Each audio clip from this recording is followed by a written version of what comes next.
Hola, buenas tardes a todos y todas. Bienvenidos a este quinto conversatorio de la reflexión a la acción, organizado por Núcleo 3F.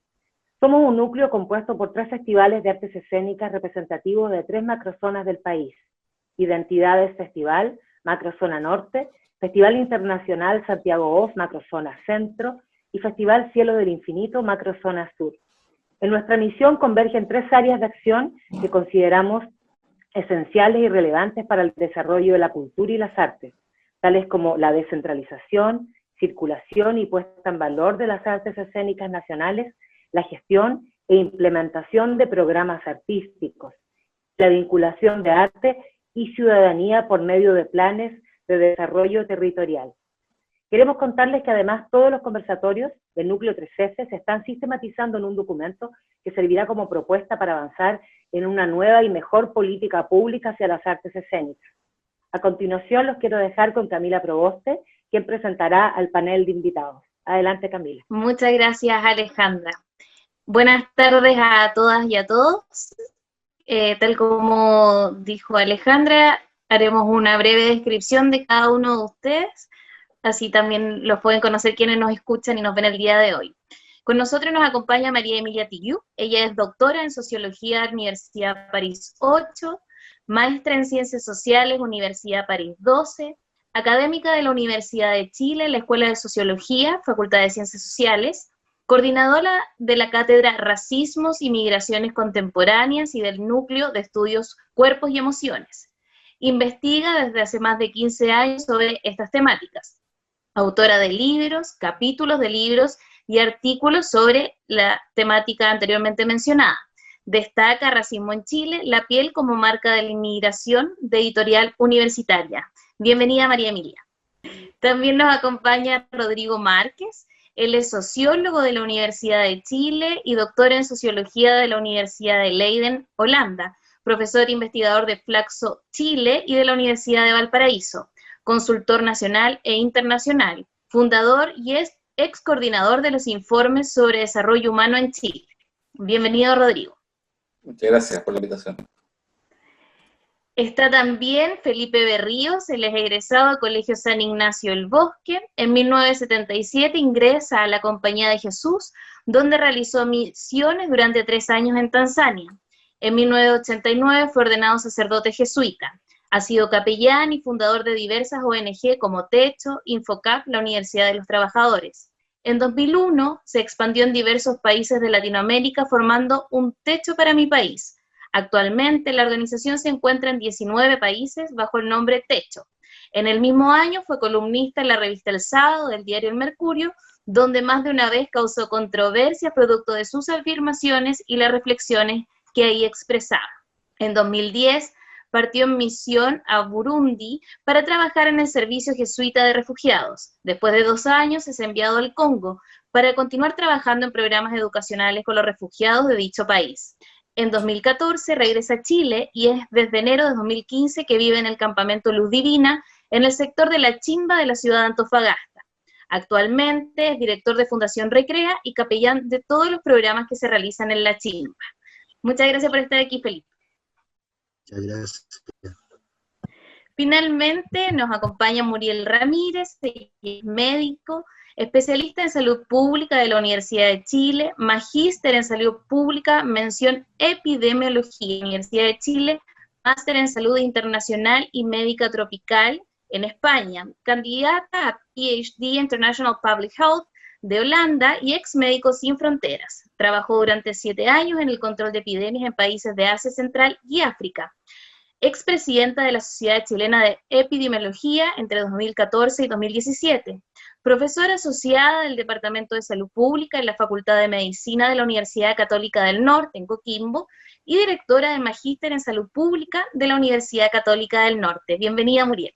Muchas gracias por la invitación. Gracias.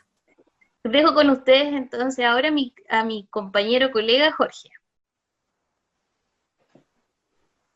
Hola, buenas tardes a todos, bienvenidos. Este es el quinto conversatorio del ciclo de la reflexión a la acción. En los 4 capítulos anteriores hemos abordado los temas de la cultura, las artes y el patrimonio desde varias ópticas, desde la lógica del financiamiento, desde la importancia de los territorios como construcción de identidad, desde cómo la pandemia ha afectado los temas de creación, también cómo se han reinventado los centros culturales, la infraestructura cultural, y en este último conversatorio, en el quinto conversatorio, perdón, no es el último, este quinto conversatorio, queremos abordar el tema de la cultura en términos más globales, para poder entender lo que está pasando en nuestro país. Y asumimos como la frase o el eslogan, por decirlo de alguna manera, del PNUD, que no hay desarrollo sin cultura, y lo creemos firmemente. Y vemos que este último tiempo el mundo está muy convulsionado en términos culturales, y particularmente en Chile, a partir del 18 de octubre, se pusieron en escena muchos temas valóricos, culturales, políticos y sociales que están ahí moviéndose, ¿no? Y ha sido muy importante, se discute mucho acerca de esos temas. Pero también se le suma, ¿cierto?, a la revuelta del 18 de octubre, se le suma también hoy día el contexto de la pandemia, que ha evidenciado también con mucho más fuerza esos temas culturales, esos temas sociales, esas desigualdades de nuestro pueblo.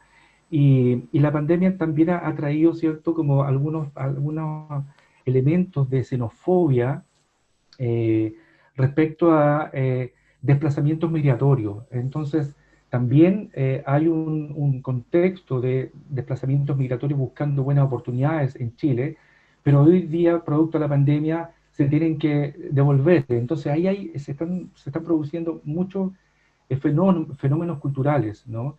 También entender cómo estas migraciones han chocado con la cultura chilena, de qué manera hay barreras, ¿cierto?, para poder incorporarse. Entonces ahí surgen todos estos temas de xenofobia. Queremos también en este contexto, y xenofobia también al interior de nuestro país, ¿no?, todo lo que pasa hoy día en la Araucanía con el pueblo mapuche. Entonces también queremos reflexionar de qué manera podemos avanzar a pensarnos como una nación pluricultural.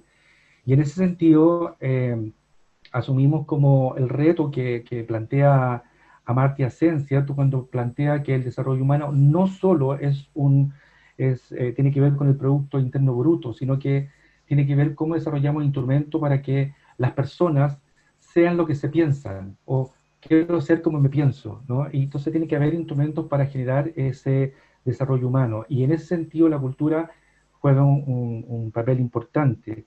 Y creemos entonces que el espacio natural para pensarnos todo esto, y todo lo que ha desarrollado, ¿cierto?, los estudios del PNUD, creemos que ese espacio lógico, natural, debiera ser la nueva Constitución. Ese espacio de reflexión en que todos pensemos cómo queremos un Chile nuevo, creemos que es el espacio de la Constitución. Entonces, queremos escucharlos a ustedes, queremos escuchar sus reflexiones para que en conjunto pensemos un nuevo Chile.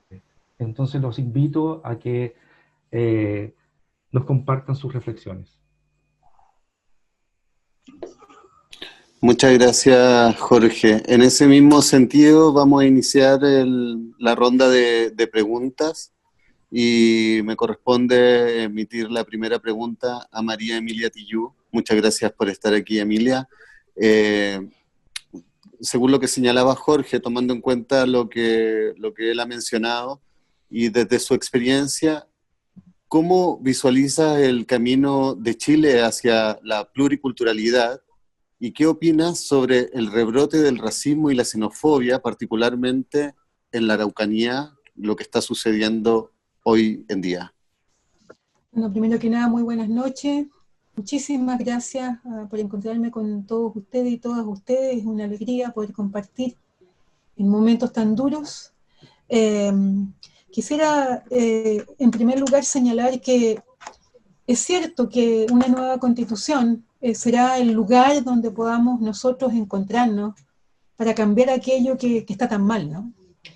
El legado de la dictadura, el legado de la impunidad, el legado del castigo, la costumbre de la tortura, la naturalización del maltrato, entre tantas otras cosas, pero no se va a poder hacer nada si primero no pensamos en la igualdad. Ante una desigualdad de tal envergadura sigue habiendo gente que no está considerada, incluso para pensar o para participar en ese trabajo sobre la Constitución. Quedaron afuera muchas personas, y están afuera no solamente por una voluntad, sino por una costumbre, por una naturalización de las diferencias.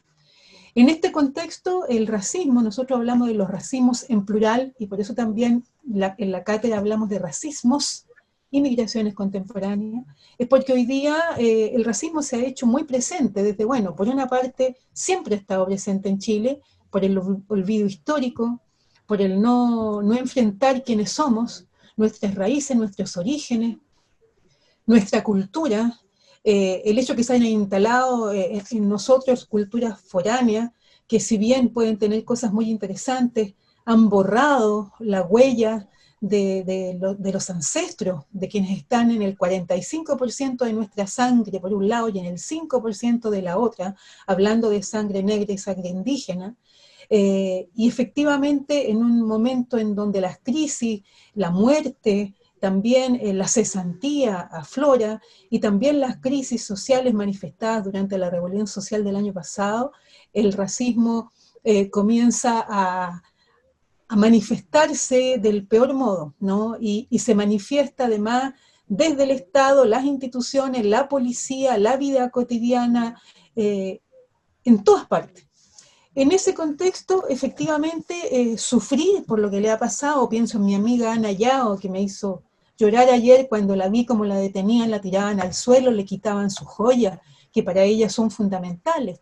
La condición en que está el Machi Celestino Córdoba, el castigo contra el pueblo mapuche, la indiferencia de la sociedad chilena, el querer olvidar quiénes somos, por una parte, y la seguidilla de crímenes que ha habido contra migrantes desde que comenzaron a llegar, no solamente desde ahora, sin que nadie, ningún gobierno se haya preocupado de hacer una ley decente. Y aquí engancho con lo que ustedes señalaban, me acuerdo que ya habíamos hablado porque yo estuve por allá por el sur hace algunos años, en ese festival tan hermoso, ¿no?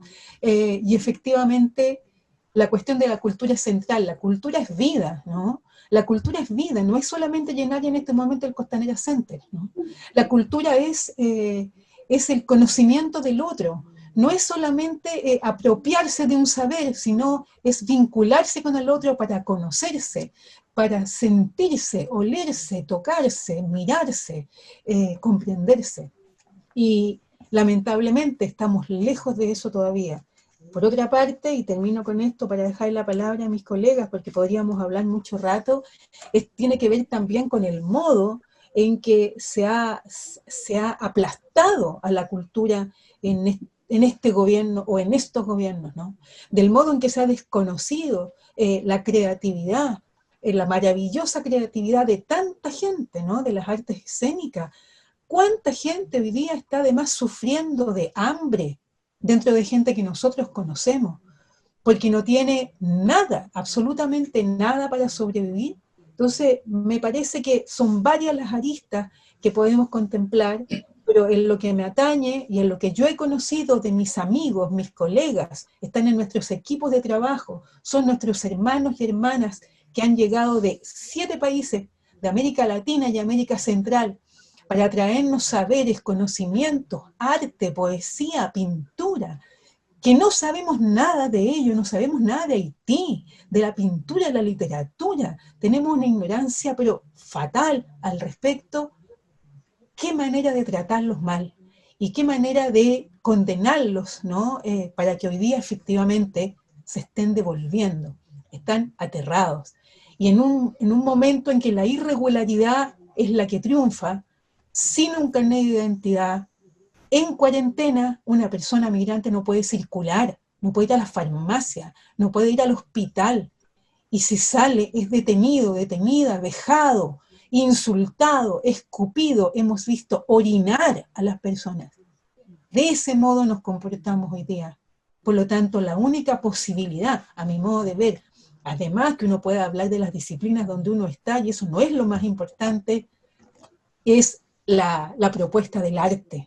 aquello que rompe esta razón brutal, esta razón que se volvió loca, como diría la Escuela de Frankfurt, para castigar de esta manera y pensar de nuevo, como decía Walter Benjamin, en que la barbarie parece que estuviera de regreso. Entonces, en ese sentido, muchísimas gracias, me parece que esta es una ocasión fantástica para reflexionar y proponer, porque no basta con que hablemos, hay que actuar. Eso. Gracias, María Emilia. Esta pregunta va para Felipe de Ríos. En el último tiempo han proliferado las voces que promueven la cultura como un derecho social o un bien público. Desde tu experiencia en el trabajo con comunidades y campamentos, ¿cuál es el rol que deben tomar los movimientos culturales y hacia dónde debe avanzar el diálogo arte y comunidad? Mira, yo creo que no hay manera de que salgamos de la pobreza en el país y que venzamos la desigualdad de oportunidades, sino es con mayor cultura, mayor inversión en el arte, en ciencia, literatura, en teatro. Lamentablemente se entiende cultura por ese preciosismo, así de saber reconocer una obra de arte, o saber reconocer alguna música clásica, o ir a algún museo. Entonces muchas veces esa concepción de cultura mata la cultura real de la gente. Y ha sido interesante lo que ha pasado en la gente más pobre, que no tiene acceso muchas veces al arte así masivo, lo que ha pasado con las películas hechas en Chile, cómo uno se reconoce las personas en el diálogo, en el garabato, en las expresiones, se reconoce en sus calles. Entonces ese reconocimiento propio de que uno vale, que no es algo solamente una cultura americana, norteamericana o europea que nos llega, sino, o ahora japonesa, sino que realmente descubrirse uno mismo, que uno vale como persona. Yo creo, fíjate, que uno de los rasgos más grandes, o sea, uno de los peligros más grandes que tienen las poblaciones ahora es la droga. Y la droga se basa en la falta de cultura, una cultura, una sociedad machista, agresiva, que pasa a llevar, que impone una manera de ser. Nosotros necesitamos con urgencia que la gente se reconozca como persona, que reconozca que tiene un valor en sí mismo aunque no tenga plata, que tiene un valor por ser persona, y que su lenguaje, su experiencia de vida, su historia es una riqueza, y que pueda expresarlo, y que no se sienta humillado o tener que imitar otros modos de ser, o de vestir, o de hablar, etc. Por eso yo creo que toda expresión cultural, así, cultura entendido en el sentido amplio, no en el sentido así pequeño, es tan necesario como el oxígeno, ¿no? Hoy día, esa violencia que uno ve ahora en las poblaciones tan grandes, en la sociedad en general, pero en las poblaciones, es una persona que se ha deshumanizado. Somos un país más rico económicamente, pero más pobre humanamente. Y ahí la cultura juega un papel clave. Por eso que a mí me interesan mucho estos temas. Yo te diría que más que investir, mira lo que voy a decir, más que nosotros aquí no tenemos agua potable y tenemos letrinas, pero yo preferiría antes que la alcantarillado, o que la luz eléctrica, o que el agua potable, que pudiera la gente tener acceso a poder leer, a poder expresarse, a poder expresar su música, a poder hablar en su idioma. Seríamos mucho más felices, mucho más humanos. Entonces, para mí es esencial este tipo de diálogo, y esencial la nueva constitución que se piensa en Chile. Estoy seguro que habiendo la mitad de las personas que van a estar ahí pensándola, siendo mujeres, y siendo gente elegida por los demás, yo creo que la cultura es algo que va a brotar con fuerza. Porque la cultura es vida. Eso. Muchas gracias, Felipe. Queríamos ahora darle el pase y la pregunta a Muriel. Muriel, desde tu experiencia en el ámbito médico y específicamente el epidemiológico, ¿cómo visualizas tú el retorno de las manifestaciones culturales para el correcto resguardo del encuentro entre las personas en el corto y en el mediano plazo? ¿Y cómo crees tú que el arte y la cultura pueden jugar un rol clave para el bienestar y salud mental de las personas? A ver, partamos por el principio que tiene que ver con el retorno y con lo de corto mediano plazo. En este momento se nos ha dicho de que vamos a tener vacuna y todas las expectativas están centradas en eso. Y siendo realista, es imposible tener vacuna antes de 2 años. Entonces, la pregunta es, ¿nos vamos a quedar encerrados 2 años? ¿O tenemos que repensarnos, innovar y cambiar nuestra forma de relacionarnos para poder salir con cierta seguridad, entre comillas? ¿Por qué digo entre comillas? Porque la verdad sea dicha, es que esta epidemia ha sido muy mal manejada en nuestro país.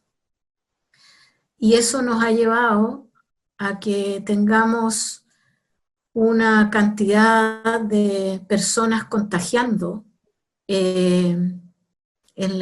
afuera de sus casas, digamos, en la comunidad muy grande.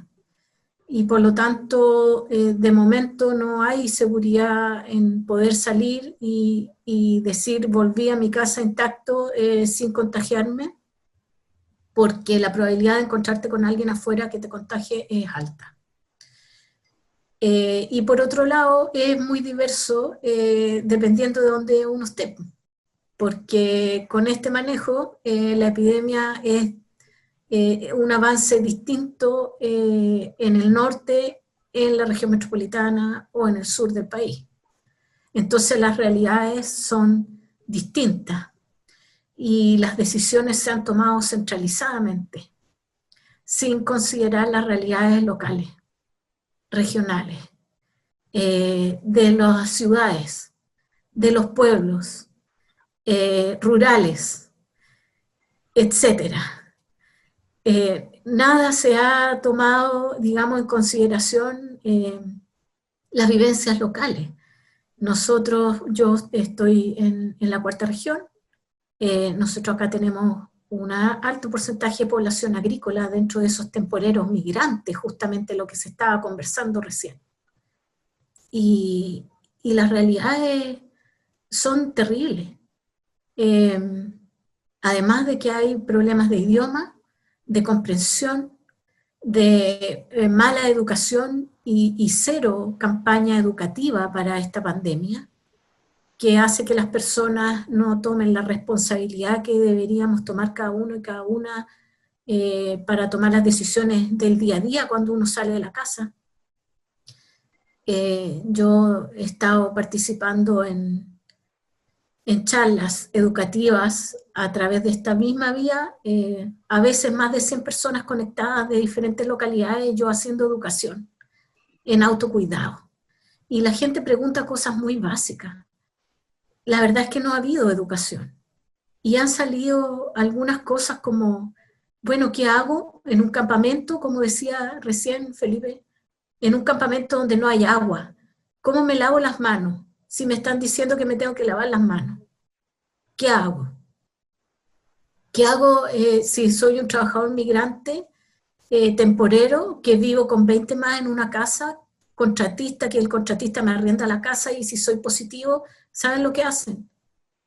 Dejan al positivo en una residencia sanitaria, cierran la casa y echan a todos los demás a la calle, sin trabajo y sin lugar para quedarse, sin techo. Eso está ocurriendo acá.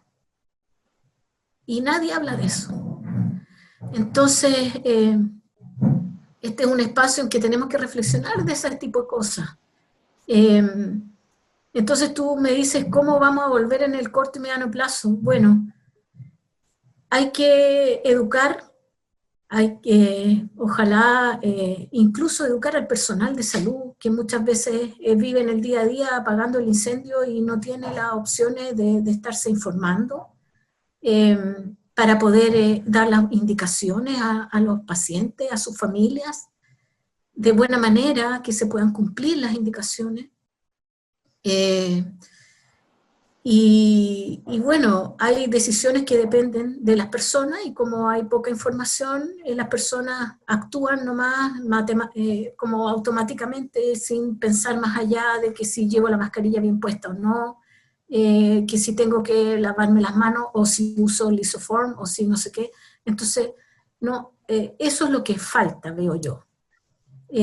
Una campaña educativa importante para poder retomar algunas cosas, además de un manejo más adecuado del control del contagio, que es lo que no se ha hecho. El gobierno ha puesto mucho énfasis en los ventiladores, pero con ventiladores no se corta el contagio.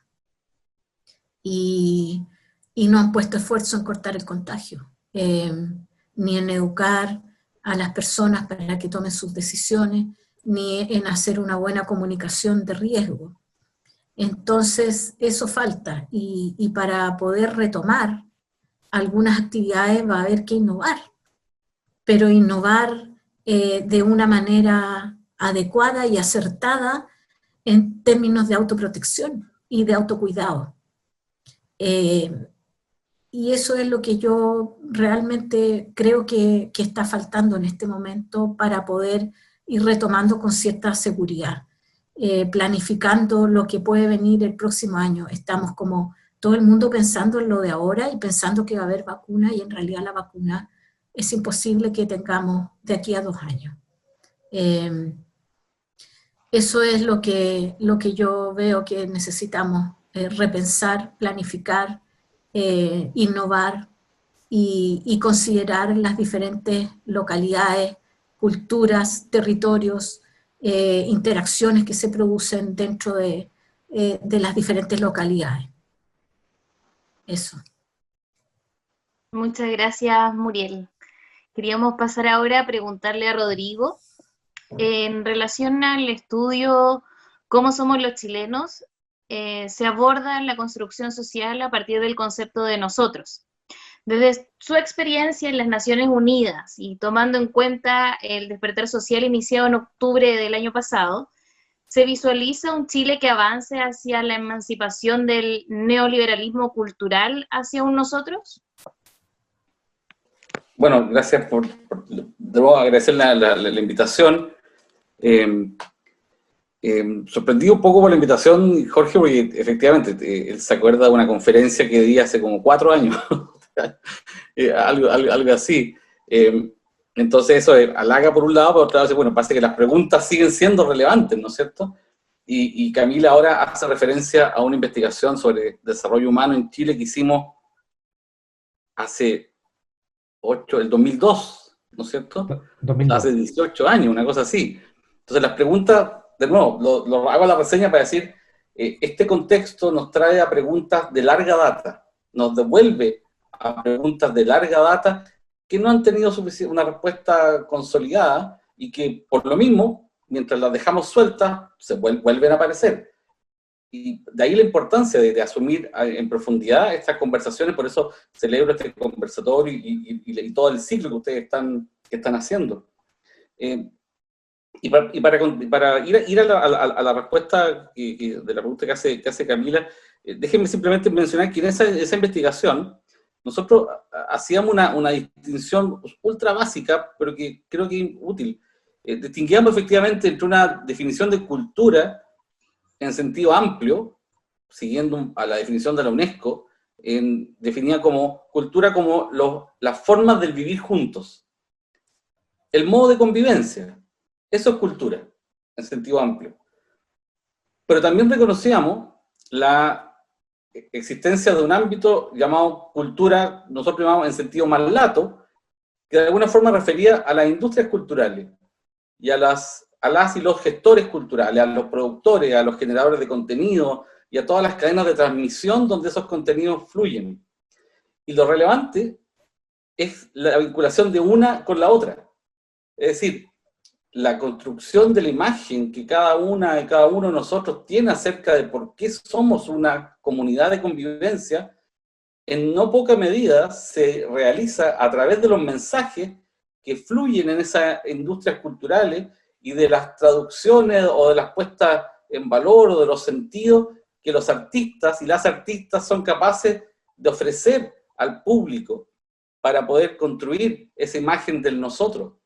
De ahí la tremenda importancia en el vínculo entre un ámbito y el otro, ¿no es cierto? Y por eso que hay que hablar de los dos ámbitos.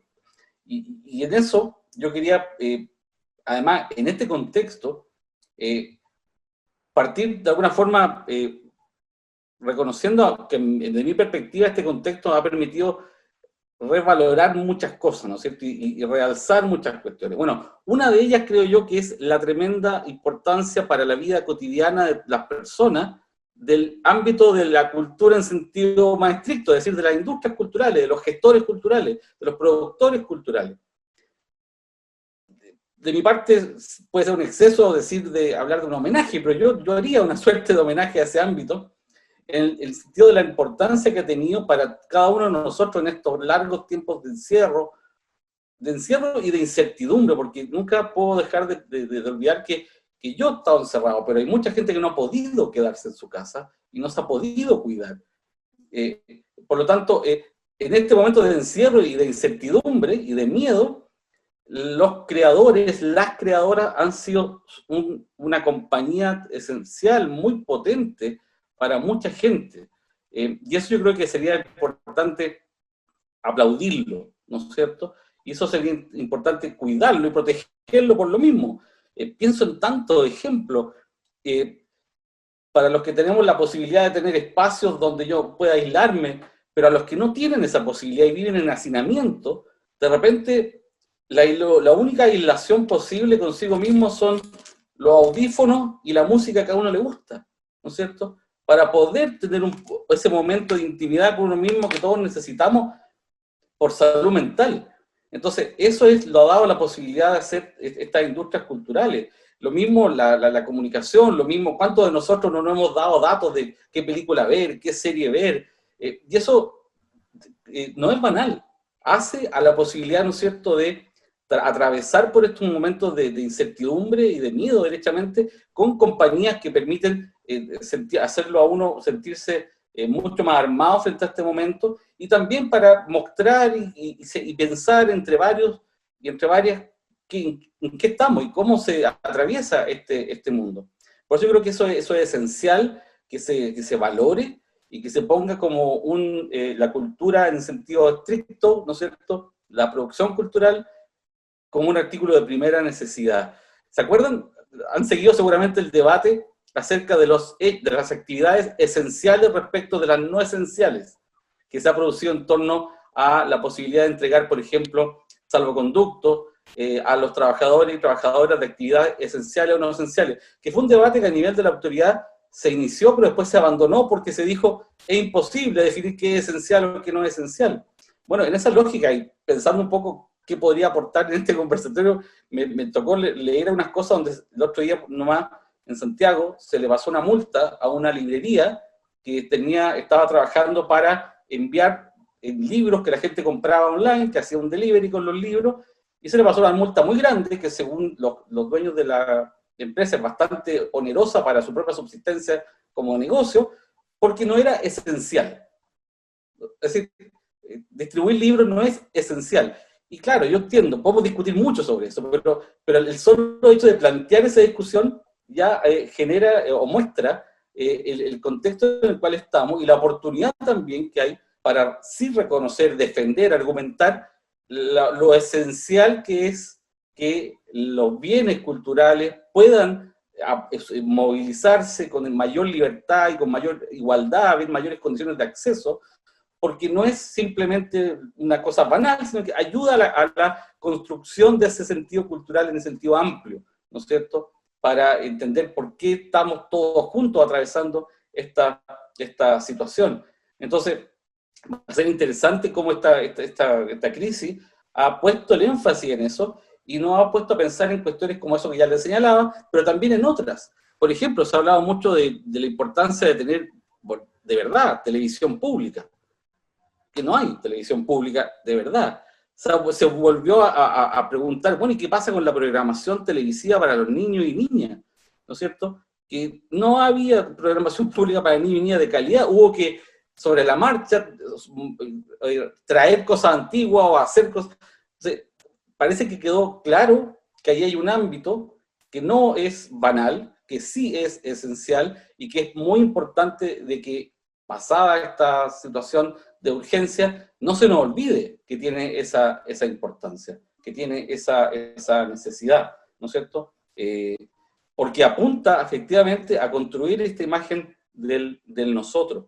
Y en eso, junto con esta imagen relacionada con los y las productoras culturales, los gestores de lo cultural, creo que también es importante pensar cómo desde los liderazgos se aporta de mejor manera a una construcción de un sentido colectivo. Yo he echado de menos también a nivel de los liderazgos públicos una mejor comunicación acerca del momento en el que estamos y cómo generar interpretaciones, mensajes para la discusión, para el debate, que fueran más comprensivos y que atendieran mucho más a hacer sensibilidad con el momento en el que estamos y a convocar una reflexión más general sobre el nosotros.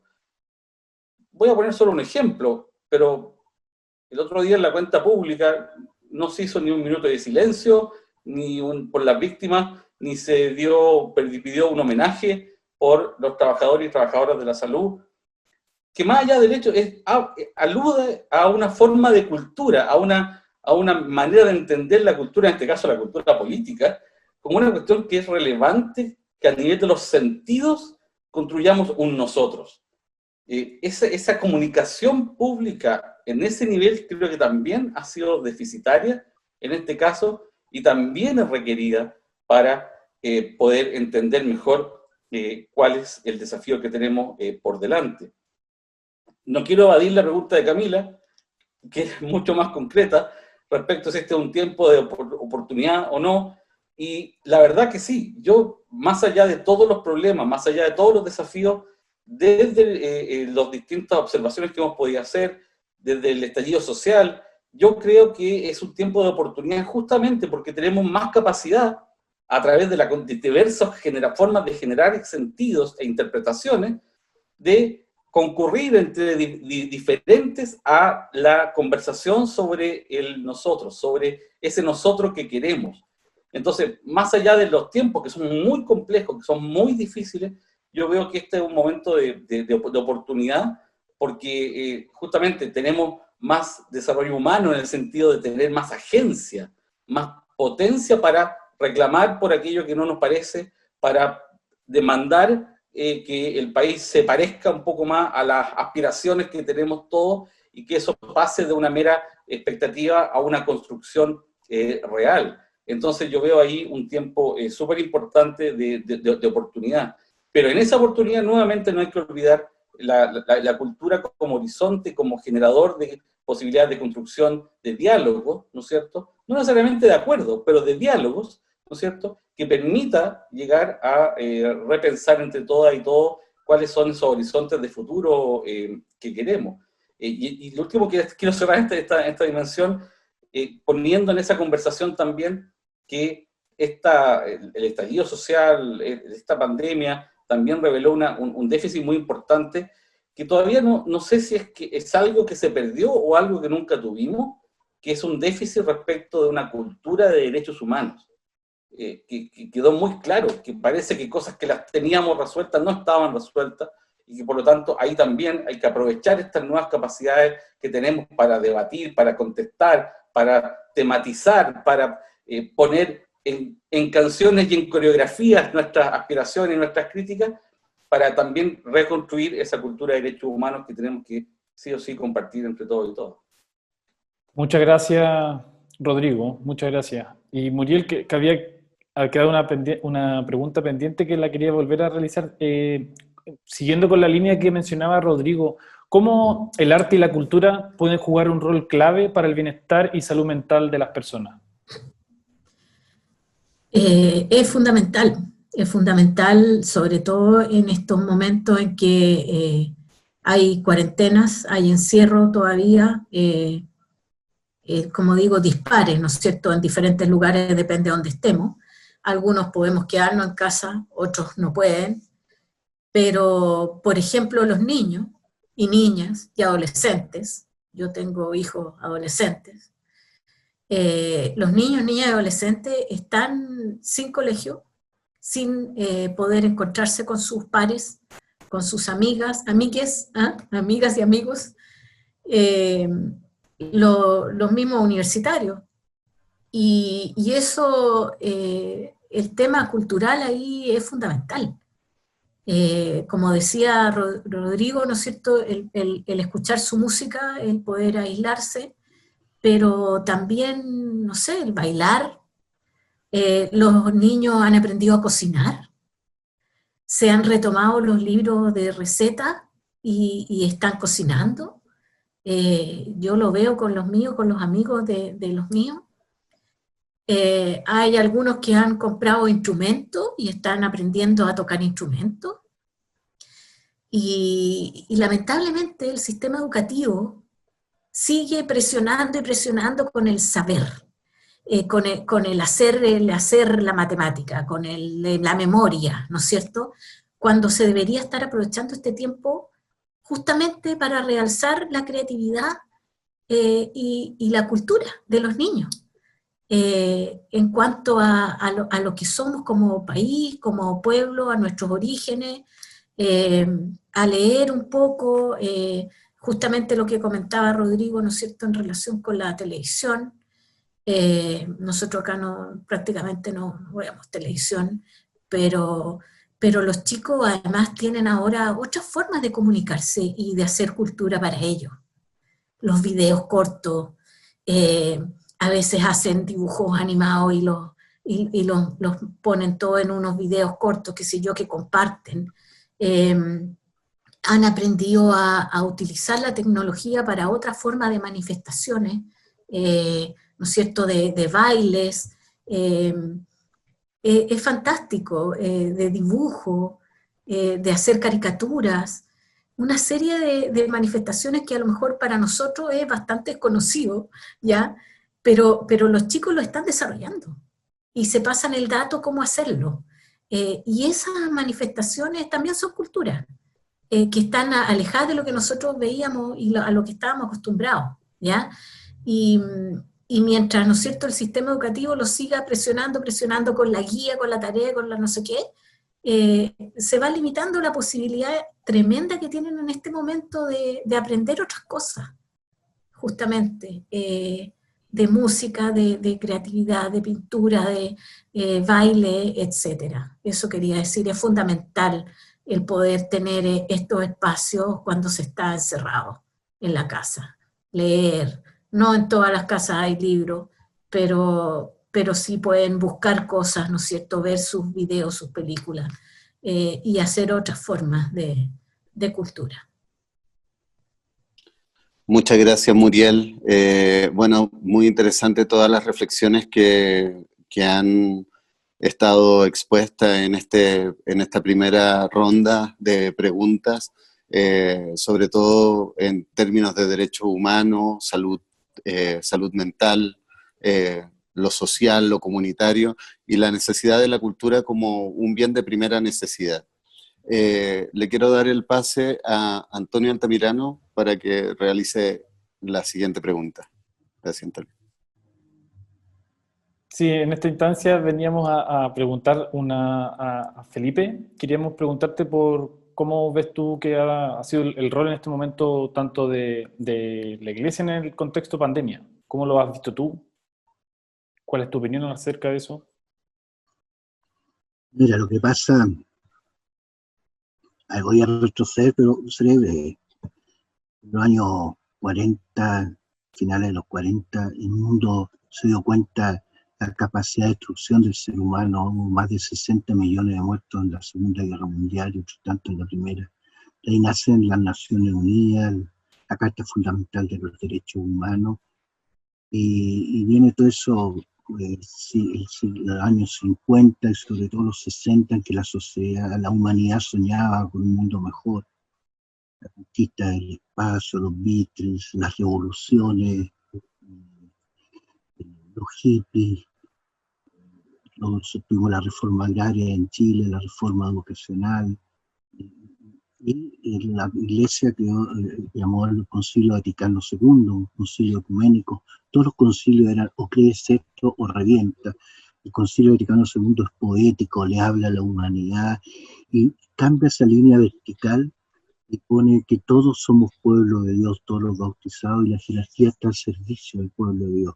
Viene Medellín, Puebla, que pone el acento en la injusticia social, en la pobreza, en una teología de la liberación, basada en las comunidades de base, etc.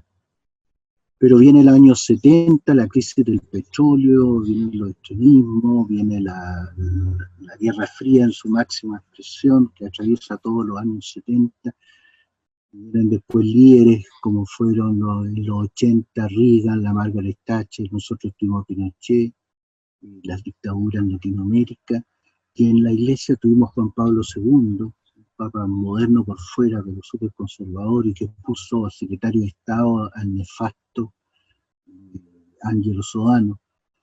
Y ahí volvió a una iglesia verticalista, donde los obispos se creían príncipes de la iglesia y dueños de ella, matan lo que son las comunidades de base, vuelve una iglesia basada en movimientos religiosos de corte conservador y de clase alta, se persigue con la teología de la liberación, sacan los curas obreros, se termina una iglesia, vuelve de nuevo una iglesia verticalista, en que centra la moral nada más que en la moral, se olvida la moral social, se olvida de la importancia de pagar impuestos, salarios justos, que el pueblo tenga un protagonismo en la historia, y vuelve de nuevo a centrarse solamente en la moral sexual, si usáis la píldora o no, si los divorciados, si las madres solteras. Bueno, viene el final de los 80, comienzo la caída del muro de Berlín, la tecnología, la globalización, un mundo abierto, diverso, y encontramos una iglesia que no tiene opinión nomás, con obispos de poca monta que repetían lo que decía Roma, y más encima, como nos habíamos centrado en la moral sexual, nos explota en la cara que mientras éramos estrictos con la moral sexual de los otros, nosotros nos mandábamos a cabros chicos. Entonces, contestándote la pregunta, la iglesia pueblo, es la iglesia que está en las plazas de Chile, masivamente viendo un cambio, una sociedad más matriarcal, más justa, que llenó la Plaza Italia y todas las plazas. Ahí está la iglesia, como está la iglesia ahora en los hospitales o recogiendo la basura. Entonces la pregunta es qué pasa con la jerarquía. Se quedó mirando por otro lado, no tiene nada que decir, y a lo mejor es bueno que no diga nada, porque no va a saber qué decir. Ahora, yo creo que estos son fenómenos de un cambio mucho más profundo, ¿no? Yo creo que la iglesia tiene que pedir perdón por los humanevites, tiene que volver a que los curas vivamos de nuestro trabajo. Tenemos que replantearnos también la presencia de la mujer en la jerarquía y en el sacerdocio. Tenemos que volver de nuevo a hacer camino al Evangelio y no estorbo para llegar al Evangelio. Pero eso es complicado porque eso es pasar de una cultura patriarcal, donde todo es competencia, selección, pisoteo, a una cultura más matriarcal del diálogo, de la inclusión, la protección al débil, y yo creo que en eso estamos culturalmente en Chile, y la Iglesia también está en ese proceso, que no tengo idea cuántos años, a lo mejor yo me voy a morir, todavía no hay ningún cambio, pero eso te respondería, o sea, la Iglesia pueblo está presente con el dolor de todos los chilenos siempre, y la Iglesia jerarquía yo creo que está mirando por otro lado, ¿no? Muchas gracias, Felipe, por tu respuesta. Esta pregunta va dirigida a María Emilia. María Emilia, ¿cuál es tu visión sobre las expresiones artísticas representan la base de la construcción de una sociedad? O sea, bueno, aquí se ha dicho mucho ya al respecto, pero pienso que sin expresión artística la vida es terrible, es sombría, está en un rincón. Y pienso que independientemente del lugar donde estemos, de las condiciones que tengamos, si podemos tener un encuentro con alguna expresión artística, como señalaba Muriel, hay vida, ¿no?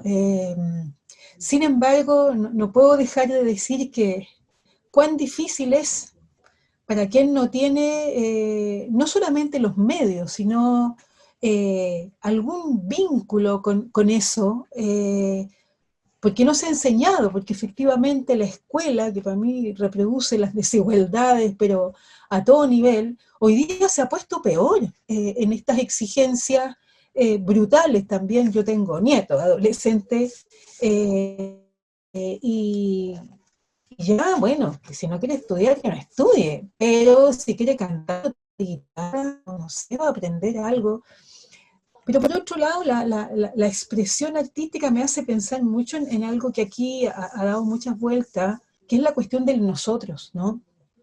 O sea, esa expresión artística, sí, salvo cuando uno piensa que la escritura, por ejemplo, que es un ejercicio más solitario, más de la sombra, más de la intimidad, del vientre, de lo que te saca, bien, pero al expresarse, ¿no?, precisa del otro, aunque sea virtualmente. O sea, aquí se ha dicho siempre que aquí hay distancias sociales, están súper equivocados. La distancia es física. Aquí no estamos distanciados socialmente, es un concepto brutal que desde el comienzo fue errado. La distancia social es otra cosa, y existe aunque estemos juntos físicamente, porque no quiero mirar al otro, porque pone en cuestión mi nosotros, de ese que ustedes hoy día están hablando, ¿no? Entonces la expresión artística en sus múltiples dimensiones, a mí me parece que, no sé si es lo único que permite la vida, porque si no tenemos comida, y si no podemos desplazarnos porque no tenemos un carnet de identidad, y si además no tenemos cómo estar, pienso en los Arenales, por ejemplo, Felipe, en esos campamentos gigantes, pienso en Altos Pisos, pienso en lo que ha ocurrido en Valparaíso. Vivir en campamento, o mucha gente que muy cerca de mi casa viven hacinados en una pieza. Igual, bueno, sobre todo los centroamericanos cantan, bailan mucho, pero qué terrible esa dificultad de poder, de impedir que la expresión artística se lleve a cabo, porque no se tienen los mínimos medios para poder sobrevivir. Comer, abrigarse, circular, conversar con alguien, cuando se está prohibido, cuando a tu vida la han prohibido en tanto que tal. Y no hablo solamente de las personas migrantes, hablo de las personas trans, de las trabajadoras sexuales, de las personas en la calle, de la cantidad de gente que hoy día está viviendo en la calle de la ciudad de Santiago. Aquí a 2 cuadras está lleno de gente en la calle. No puede ser. ¿Qué vamos a hacer con eso? ¿Qué va a hacer el teatro, el cine, la música? ¿Qué va a decir? No sé, pienso que hay que seguir cantando sobre eso, expresándolo, contando lo que nos está ocurriendo y le está ocurriendo a tanta gente. Eso muy rápidamente. Gracias, María Emilia, por tu respuesta. Muriel, esta pregunta va para ti. ¿Por qué se salió de la mesa COVID y cómo evalúa el manejo del gobierno en esta pandemia? A ver, primero para aclarar, yo estuve en la mesa regional, acá en La Serena. Fui invitada por el colegio médico, no por las autoridades, y estuve participando 6 semanas, a principio de abril hasta mitad de mayo. Y bueno, al inicio en realidad fue bastante positiva la situación. Yo desde el primer día le dije a la intendenta que si estaban en condiciones de hacer acciones de salud pública y seguir protocolos distintos a los de Santiago, yo podía trabajar en la mesa. Y la intendenta me dijo que sí. Y eso fue en realidad hasta la semana 5, más o menos. Y en ese momento ocurrió un evento bastante difícil de llevar, que fue que el hospital de Ovalle, que estaba haciendo los exámenes,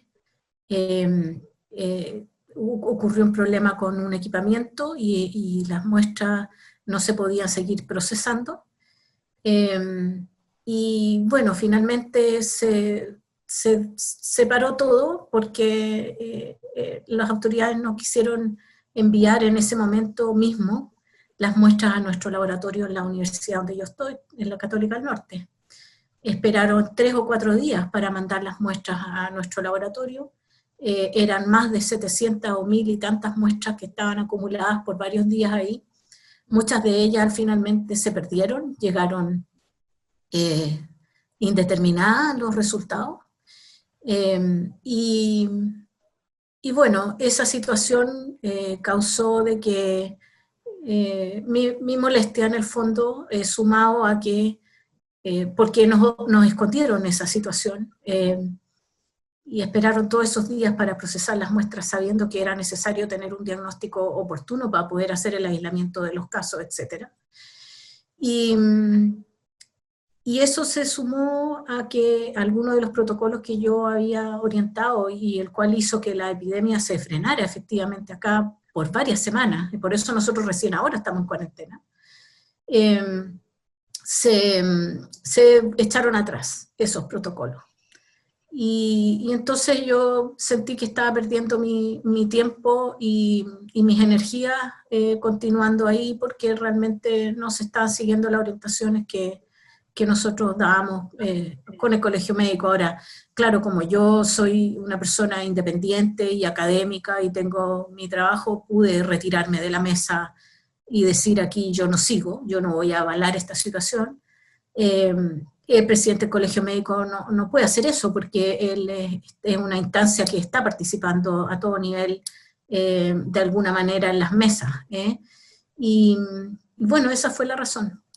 Esa fue la razón. Yo no voy a avalar una situación de mal manejo. Gracias, Muriel. Y sé que hay varias personas que siguen en los comités asesores avalando un mal manejo, saben que no los escuchan y siguen ahí. Yo no.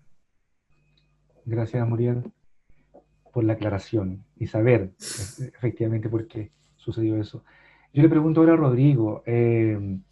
Rodrigo, pensando como en el discurso subalterno, ¿cómo hacemos para que el otro, y ese otro es el pueblo mapuche, pueda en algún momento ser parte de un nosotros? ¿Cómo avanzar al reconocimiento del discurso subalterno, de verdad? Tremenda pregunta, Jorge. Claramente no tengo una respuesta muy accionable, solamente señalar la importancia de hacer esa pregunta, y cuando tú le agregas de verdad, me permite interpretar como la urgencia y la memoria de muchas otras veces en que lo hemos intentado, pero parece que no de verdad, ¿no es cierto? Entonces yo primero diría, como muchos líderes ponen el sentido de urgencia, o sea, parece que no hay muchas más posibilidades, sino ahora de tomarlo en serio y tomarlo de manera profunda, y de manera amplia, así que con todo lo que ello implica, no parcializado, de manera completa. Y ahí de nuevo yo creo que yo tomaría el proceso constituyente como una gran oportunidad para hacer esa conversación, que, volviendo al tema de los tiempos, si no es en este proceso constituyente, ¿cuándo, digamos? ¿No es cierto? ¿En qué mejor momento? Y ahí, por ejemplo, cosas muy concretas, los escaños reservados, es parte de una discusión que todavía no se ha terminado de concretar, entiendo yo. Que hay una discusión, pero no se ha terminado de concretar. Entonces, en la medida que podamos incorporar todas las dimensiones y todas las voces a la conversación, y es más probable que nos pongamos en una posición de mirar cuánto de ese futuro puede ser beneficioso para todos. Y en ese sentido, vuelvo a hacer una suerte de crítica a los liderazgos políticos, digamos, que no se plantean a la altura, creo yo, de esa urgencia y de esa profundidad. Cada hecho, como los que vimos los días pasados, genera nuevas heridas, genera la profundización de una brecha que es el momento ahora, a mi juicio, de cerrar. Pensando además que hay oportunidades, y de nuevo, las oportunidades están en que a nivel del conjunto de la sociedad chilena hay una valoración importante por esas raíces, ese mestizaje que se mencionaba anteriormente. Está ahí una valoración en cada manifestación que hemos visto bandera de los pueblos originarios. Hace poco salió como una curiosidad que hasta una bandera de los pueblos originarios aparecía en una manifestación en Estados Unidos. Bueno, yo tomo esas cosas como signo de que en el conjunto del sentido común del país hay una valoración de esa tradición, hay una valoración de esas raíces. Por lo tanto, sin embargo, obviamente hay las tensiones que existen. Yo tomaría esa primera capa como un piso del cual hacer la conversación profunda que tenemos que hacer. Y el debate constitucional no es el mejor espacio para hacerlo. Pero, de nuevo, creo yo que entendiendo la importancia del tema y no tratando de parcializarlo, llevarlo a una cuestión ni económica, ni policial, ni militar, es una cuestión que atañe efectivamente a esa identidad global que queremos tener. Y todos los ejemplos que se plantean cuando se miran arreglos distintos positivos, Canadá, Nueva Zelanda, todo parte por reconocer que eso solo puede generar potencia para un país, el reconocer fuertemente, ¿no es cierto?, esa herencia y ese mestizaje en el cual están todos imbricados. Por lo tanto, yo creo que hay que tener valor para hacer ese cruce y sentido de oportunidad, decir que ahora es el momento para hacerlo, porque está el proceso constituyente en marcha y porque las posibilidades de no hacerlo son muy negativas, digamos, y hay que asumirlo como una gran tarea. Y yo volvería, si me permite un segundo, a volver a enfatizar lo que acá se ha dicho en términos de cómo este momento nos obliga a hacernos las grandes preguntas. Entonces, yo creo también que como esa pregunta que Tomás hace, que es potente y amplia, van a haber otras grandes preguntas que va a haber que hacerse de aquí para adelante. Preguntas de cuestiones bien complejas, si nos ponemos a pensar. Una de ellas, el tiempo. Con todo esto, la idea del futuro, la idea del presente, del mediano plazo, del corto plazo, y cómo yo engarzo mi vida en esos parámetros, también está medio descolocada. Bueno, ¿quién mejor sino los traductores que vienen del mundo de la cultura que puedan ayudar a hacer esa conversación? La idea de lo que es de uno versus lo que es de todos, la idea de lo privado versus lo público, la idea del depender o no depender de otros. No hemos dado cuenta que dependemos de otros para muchas cosas, y sin embargo entendemos las dependencias como algo negativo. Bueno, creo yo, no quiero ser muy latero, pero quiero decir, nos tenemos que enfrentar a preguntas muy sustantivas, y para eso, nuevamente, los diversos espacios en los cuales la cultura se expresa puede ser el único camino que nos haga de verdad asumir esas preguntas, porque si no lo hacemos, yo me temo que podemos, y esto también semánticamente se decía mucho respecto al estallido social, me temo que podemos volver a una normalidad que de nuevo tenga solo el tema sanitario, pero que sea muy parecida a la que dejamos atrás, y que esta pandemia nos ha permitido por lo menos poner una duda. ¿Será que es eso lo que queríamos hacer?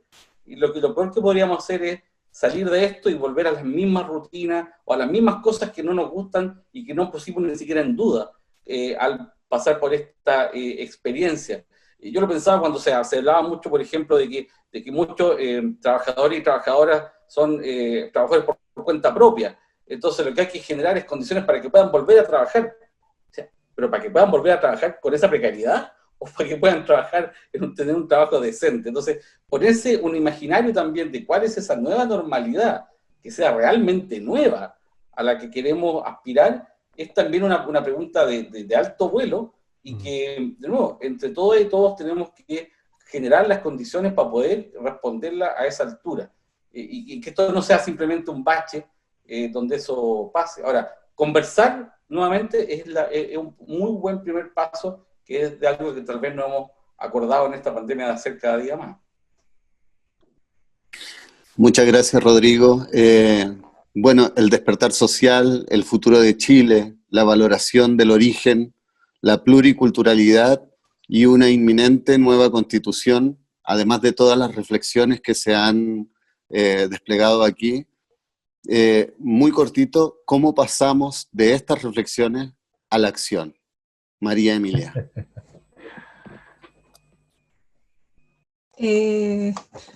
Bueno, yo no podría hacer lo que hago si no estuviera en la acción.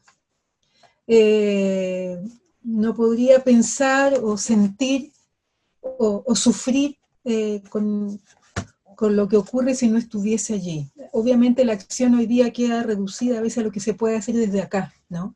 Pero hay muchas cosas que se pueden hacer desde acá, desde el encierro.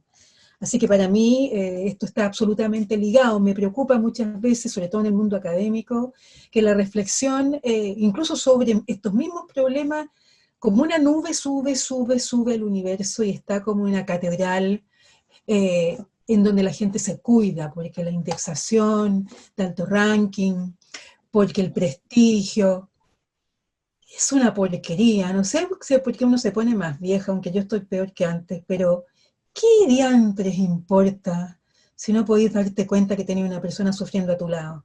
Pero hay que hacer algo allí. Y la acción, yo creo que ahí está. Se han dicho muchas cosas hoy día, lo sabe bien aquí Felipe Berrío, ¿no? O sea, la acción tiene que ser yo pienso, una constante de la vida.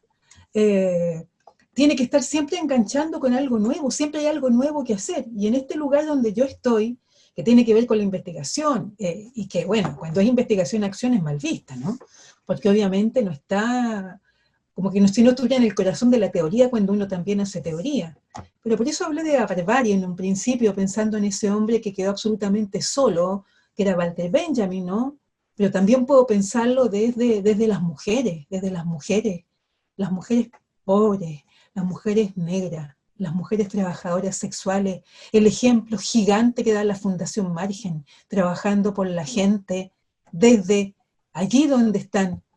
Esa gente la han tratado muy mal. Entonces la acción, yo pienso, está vinculada allí, a ligarnos con ellos, con ellas, y a ligarnos entre nosotros también, es ese vínculo maravilloso de saber que siempre hay algo que hacer, y que si usted no lo hace, hay algo que le corroe. Cuando pasan unos días y usted no hace nada, yo pienso que hay algo que a uno lo complica. Entonces, acción, y bueno, hay una palabra más bonita, más larga que rima con esa, ¿no? Gracias. Muchas gracias, Felipe.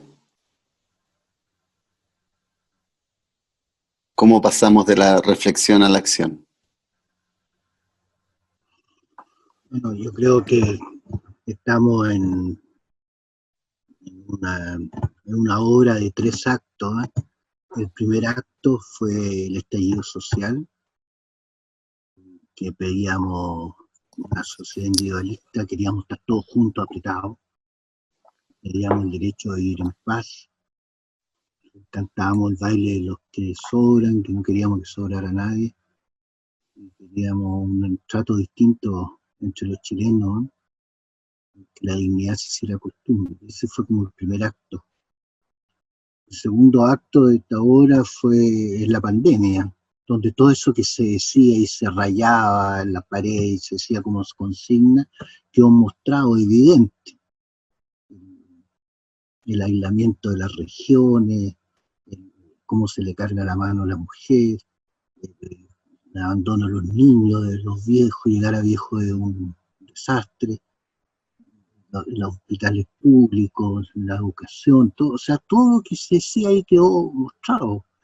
Y seguimos con este como doloroso, y ahora todos los problemas del Estado de Chile con respecto a los mapuches, van saliendo todos los días nuevas cosas, las pensiones que no se pagan a los hijos.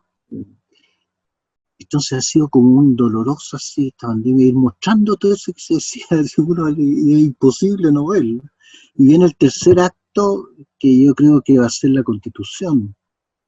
Yo creo que ahí tenemos que cargar mucho los dados, que no cambien la fecha y que sea una participación popular de la gente, y que se pueda expresar y que podamos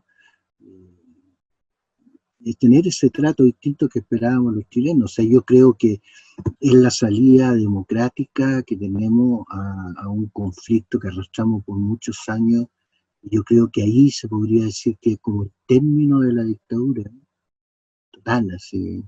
Por eso yo creo que ahí esa es la acción más cercana que tenemos y más profunda, donde tenemos que cargar todos los dados. Muchas gracias, Felipe. Y qué buena la analogía con la Aristotelia de estos 3 actos. Ojalá que el epílogo también esté a la altura. Bueno, Muriel.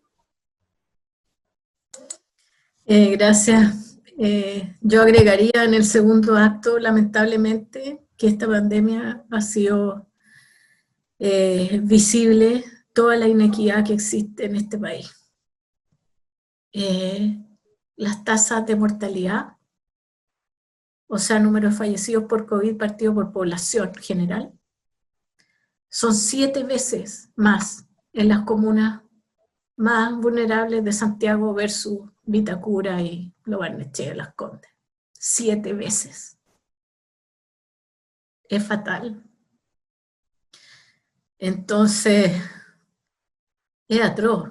Ustedes saben que hoy día he escuchado a un colega comentar de que en promedio en nuestro país han fallecido 90 personas al día de COVID en estos meses. O sea, son cada día una bomba como la que hubo en Beirut ayer. Cada día. Es impresionante. Y muchas de esas vidas podrían haber sido esas muertes evitadas si se hubiese controlado bien el virus desde el principio, como muchos dijimos.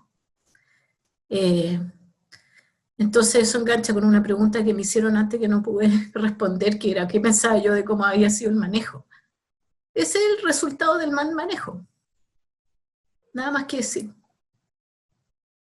Y sale este gobierno utilizando a las voces de la ciencia, con una foto que mostraron, en la cual obviamente salimos nosotros a defender nuestra situación, porque nosotros no avalamos el manejo de esta pandemia. Y bueno, pasar a la acción, yo llegué a esa conclusión para no deprimirme el año pasado, justamente lo que decía María Emilia. Uno puede actuar en el entorno que tiene. Y en el entorno que cada uno tenemos, podemos actuar. Incluso estando encerrado. En el momento que yo hace 2 meses estoy haciendo charlas de autocuidado 1 vez a la semana para las comunidades de mi región, a través de los centros de salud, para el personal de salud de la atención primaria. Ellos son los que tienen en este momento la posibilidad de parar la pandemia, que conocen sus territorios, conocen sus comunidades,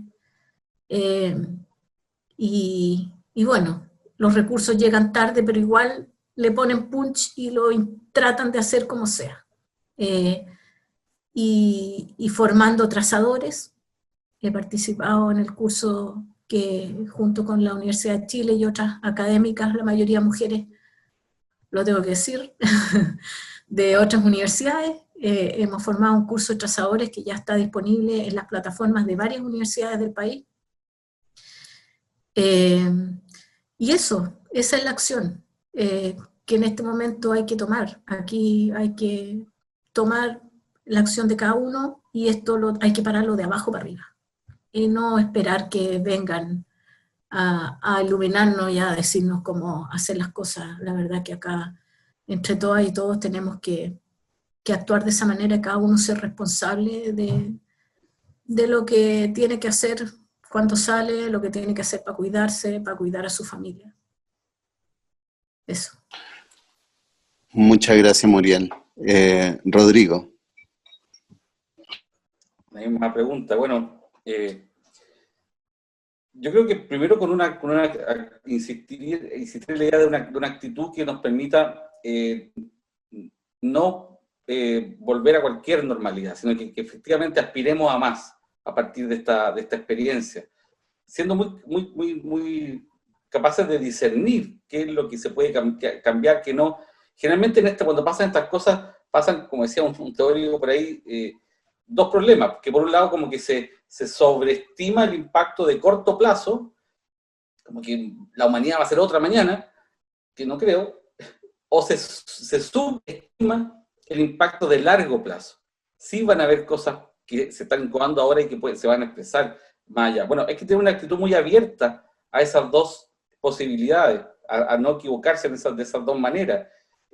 Pero para eso yo creo que hay que disponerse a que esto sea un momento de aprendizaje, y ahí permítame usar palabras como memoria, o sea, que no se nos olvide tan pronto. Y cuando digo que no se nos olvide tan pronto, lo junto nuevamente con el estallido social, que no se nos olvide eso tampoco, ¿no es cierto? Que no mañana pase y que nos ponemos a operar en la misma frecuencia con la que teníamos antes de empezar todo esto. Yo siempre me acuerdo, para hacer vínculos con la cultura en sentido estricto, como ese cuento de Cortázar de la carretera al sur, que estaban todos parados ¿no es cierto?, en un trancazo de los automóviles, y ahí se genera un montón de cosas, y de repente sueltan la carretera y todos se van, y toda la comunidad que se había generado ahí se olvidó. Bueno, por lo menos a nivel de la memoria no se nos puede olvidar eso, para realmente aspirar a otra cosa, y ahí comprometerse, de la manera que cada uno pueda, en el espacio que uno pueda, con la convicción de que, y aquí creo que estoy citando a Italo Calvino, cuando decía que pensando en hacer un aporte a lo colectivo, uno nunca tiene que pensar que realmente puede cambiarlo todo, pero tampoco puede dejar de pensar que algo sí puede cambiar. Y tal vez por esa segunda oportunidad vale la pena involucrarse, ¿no es cierto?, y pasar a la acción. Efectivamente, apoyo primero yendo a votar, que es vital, pero sobre todo nunca perdiendo de vista que vale la pena involucrarse, aunque sea por ese poquito que se pueda contribuir a generar una transformación. Yo veo, insisto de nuevo, que hay un momento de oportunidad. Lo que decía Muriel, hay una sociedad que se está actuando por sí misma, las ollas comunes y todo eso, muestran esas ganas y ese no te voy a esperar a que voy a actuar yo. Entonces, muchos ya pasaron a la acción. Yo diría entonces, la pregunta también es cómo seguir su ejemplo y estar a la altura de ese ejemplo. Bueno, muchas gracias. Sin duda es tiempo de lo colectivo y de lo unificado, como bien decía Emilia, donde instalemos la acción como una constante de vida.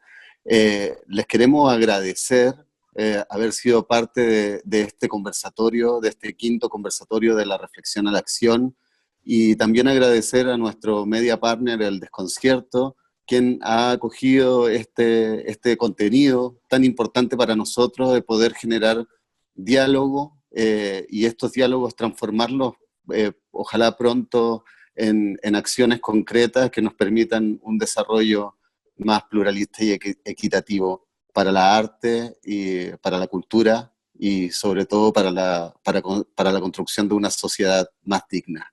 Muchas gracias por estar. En nombre del Núcleo 3F le damos las más infinitas gracias, y seguro nos seguiremos encontrando en esta ruta. Muchas gracias. Muchas gracias. Gracias también. Gracias. Cuídense. Muchas gracias. Gracias.